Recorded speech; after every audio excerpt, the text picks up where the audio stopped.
बिस्मिल्लाहिर्रहमानिर्रहीम। अस्सलामु अलैकुम वरहमतुल्लाहि वबरकातुहू। कर्ज से निजात की दुआ। हज़रत अब्दुल्ला बिन ज़ुबैर रज़ी अल्लाह तआला अन्हु कहते हैं कि जंग जमल के दिन जब हज़रत ज़ुबैर रज़ी अल्लाह तआला अन्हु मैदान जंग में खड़े हुए तो मुझे बुलाया, मैं इनके पहलू में खड़ा हो गया। इन्होंने कहा, ए मेरे प्यारे बेटे, आज के दिन जालिम या मजलूम ही कत्ल होगा। मैं समझता हूँ कि आज मैं मजलूम कत्ल किया जाऊँगा और मुझे सबसे बड़ी फ़िक्र अपने कर्ज की है।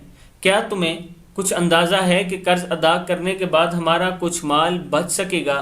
फिर इन्होंने कहा, ए मेरे प्यारे बेटे, हमारा माल फ़रोख्त करके इससे कर्ज अदा कर देना।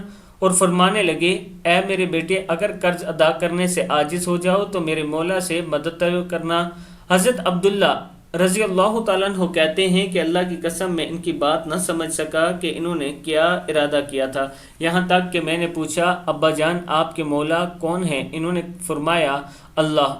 हज़रत अब्दुल्ला कहते हैं, अल्लाह की कसम मुझे इनका कर्ज अदा करने में जो भी दुश्वारी आई तो मैंने इसी तरह दुआ की, या मौला ज़ुबैर रिक़ज़ी अन्हु दैना, ए ज़ुबैर के मौला इनका कर्ज अदा कर दे, तो अदायगी की सूरत पैदा हो जाती। सही बुखारी की हदीस है। मैं अपने दोस्तों से गुजारिश करूंगा कि जब भी आप किसी मुश्किल में फंस जाएं, अपने रब से मदद तलब किया करें, वो ज़रूर मदद करने वाला है। इस वीडियो को आप दोस्तों ने आगे ज़रूर शेयर करना है।